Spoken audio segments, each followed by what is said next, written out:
So guys, ito na yung tulay na malapit ng mabuo. Pero yung bubuin namin dito, kalahati lang muna. Kalahati doon sa 180 meters na to. Kasi hindi naman kasya dito sa planta.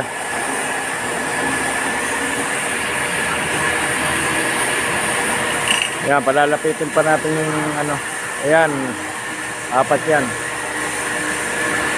G4, G3, G1, saka G2, G1. Yan yung piniprepit namin ngayon. Marami siyang naghihina ngayon, guys. Yan siya.